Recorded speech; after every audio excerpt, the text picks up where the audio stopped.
E aí pessoal do Facilitando a Medicina, tudo bom com vocês? Eu sou Cleverson Delvecchio e a gente vai para mais uma aula referente a essa parte, essa playlist que estamos fazendo só sobre essa parte aí de gastroenterologia. Então, se eu te ajudar de alguma forma, você quiser receber mais conteúdos, mais videoaulas e participar aqui da nossa comunidade do YouTube, se inscreve no canal, galera, esse botãozinho vermelhinho que você vê aí embaixo do vídeo. Lembrando que de segunda a sexta temos vídeos novos aqui todos esses dias. Então se inscreve aí e vamos ao que interessa, galera. Hoje vamos falar sobre endoscopia. Vamos falar para que serve, as indicações, para que a gente vai utilizar, como ela é realizada, o preparativo, e vamos ver ao final imagens reais de realmente como que acontece todo esse processo da endoscopia. Então vamos lá, vamos ao que interessa.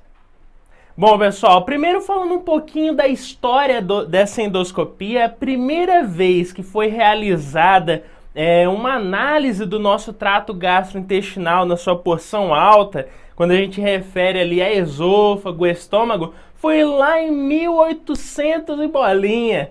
Pois é, por um alemão. E ele foi realizado em um engolidor de espadas. Isso mesmo, era um tubo rígido, era uma coisa assim bem rústica. Mas já ali em 1930, em meados ali, já começou a desenvolver formas mais flexíveis para analisar esse trato gastrointestinal nessa porção alta e utilizando lentes. E claramente, galera, o que a gente tem hoje nem se compara ao que esse povo ali antigamente utilizava, né? A gente utiliza já uma câmera com iluminação adequada, com os seus ductos ali flexíveis e adequados para um exame. Então vamos entender como que ocorre agora.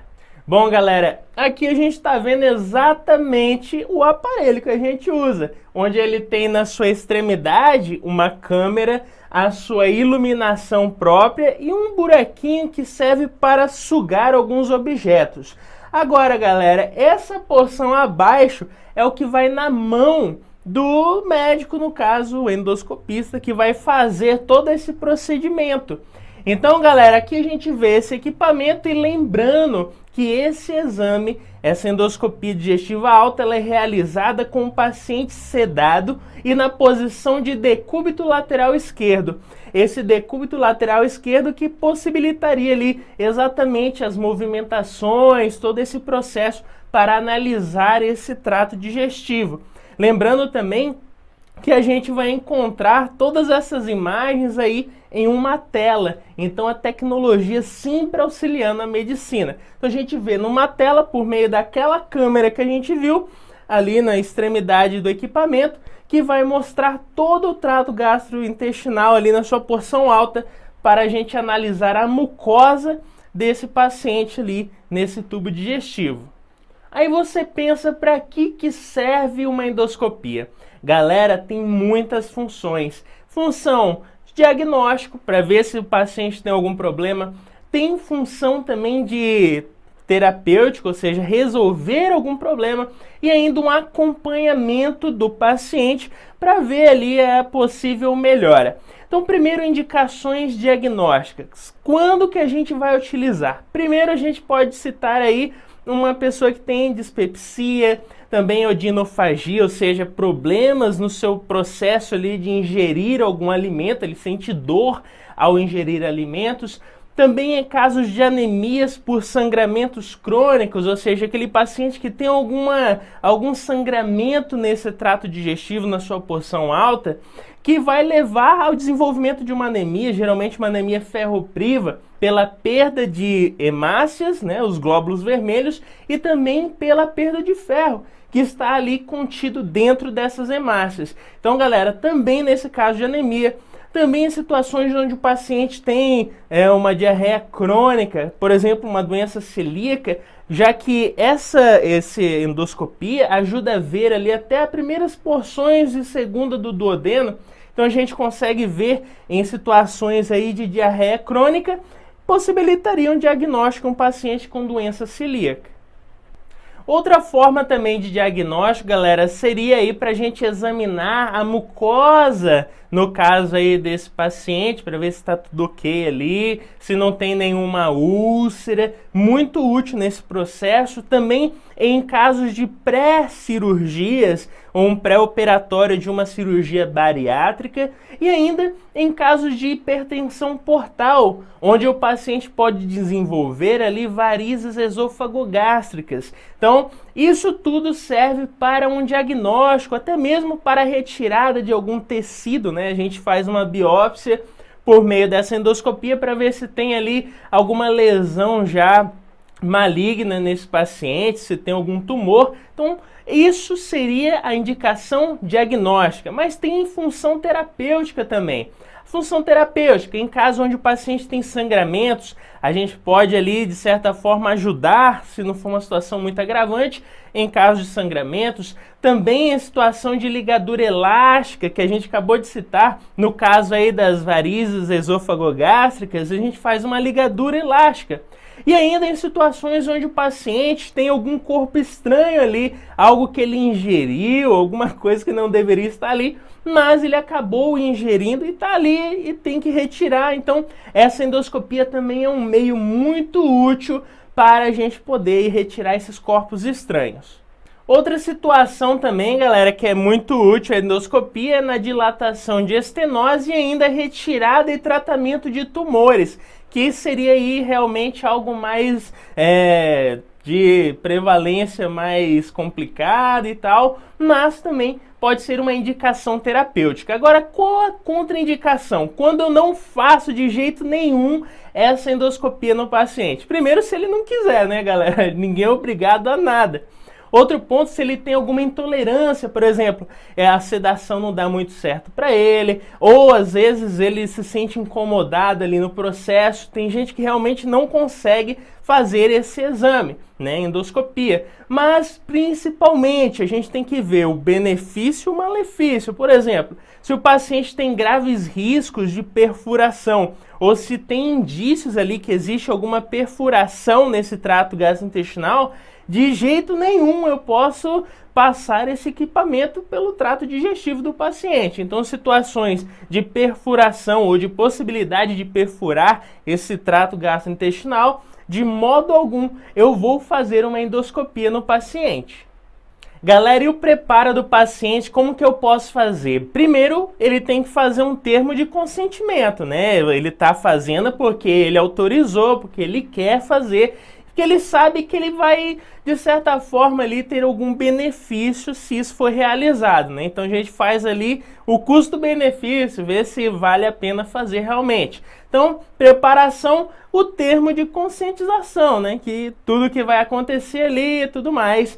Outro ponto, ter ali uma pessoa de maior, já que essa pessoa vai estar em situação ali de sedação. Então, tem que ter alguém conhecido dessa pessoa ali com ela, né? Isso é algo ético até mesmo, porque a pessoa está sedada, então sempre é bom ter alguém da família ou conhecido desse paciente. E outro ponto, galera, uma coisa que a pessoa tem que saber antes de fazer esse exame é o jejum, galera.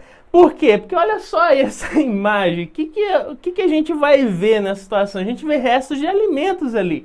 Então, galera, tem que ter o jejum consciente. Por quê? Porque se tem alimento ali, vai dificultar a análise do endoscopista dessa mucosa desse estômago, desse esôfago, e atrapalha o diagnóstico, ou, no caso aí, se for algo terapêutico, também vai atrapalhar. Então, diagnóstico e terapia atrapalha com a presença desse alimento. Então, o jejum é fundamental. Aí a gente pode dizer jejum de 8 horas para alimentos, no caso aí algo sólido, e de 2 a 4 horas para algo líquido. Então, fica aí essa dica para você. Na preparação do paciente, o jejum é fundamental. Agora, galera, vamos para a parte mais interessante, que é a do exame. Como que acontece? Bom, lembrando que a parte que vai ser analisada, esse exame, ele vai desde ali da orofaringe, né, a porção da boca, descende pelo esôfago, vai analisar toda a porção ali da mucosa do nosso estômago e pode alcançar até mesmo a primeira porção do duodeno e o início ali da segunda porção. Então, galera, olha a imagem. Primeiro aqui a gente está vendo uma orofaringe, né? Essa porção ali, uma das partes dessa faringe, a orofaringe, seguindo essa entrada da nossa boca lá atrás, a gente vê essa orofaringe. Passando essa orofaringe, a gente já entra no esôfago e a gente pode ver ali um tubo mais ou menos de 25 centímetros. É o tamanho desse esôfago que vai passando aí pela sua porção medial e distal. Passando essa porção do nosso esôfago, a gente chega finalmente no estômago, que é essa imagem que a gente encontra aqui. E claro, galera, como a gente vê aqui nessa imagem, a gente pode analisar nessa imagem a mucosa, tanto a parede anterior, posterior e a curvatura desse estômago. E claramente, como a gente viu ali naquele o equipamento que vai na mão do médico, a gente pode virar essa câmera, o aparelho lá dentro desse estômago, para ver toda a mucosa e a estrutura interna desse estômago, para ver se está tudo ok ali, se não tem uma úlcera, não tem algum dano ali presente. E aí depois a gente indo para a porção pilórica, já no final desse estômago, lá no finalzinho, a gente passa por essa porção pilórica e vai chegar na primeira porção do duodeno, ou bulbo, como você preferir, e depois a gente seguindo mais ainda, já o final, que é a capacidade desse aparelho, que seria exatamente ali a segunda porção do duodeno, que é essa que a gente vê na imagem, que é cheia ali de elevações por dentro, o que ajudaria, por exemplo, no diagnóstico de uma doença celíaca, se estaria aí com alguma alteração na mucosa desse intestino, né? Que já é o duodeno, essa segunda porção do duodeno. Então, pessoal, com isso fizemos um pequeno resumo referente à endoscopia. Se inscreve aí no canal. Segunda a sexta a gente tem vídeos novos aqui para você todos esses dias. Então, vamos continuar os nossos estudos e valeu!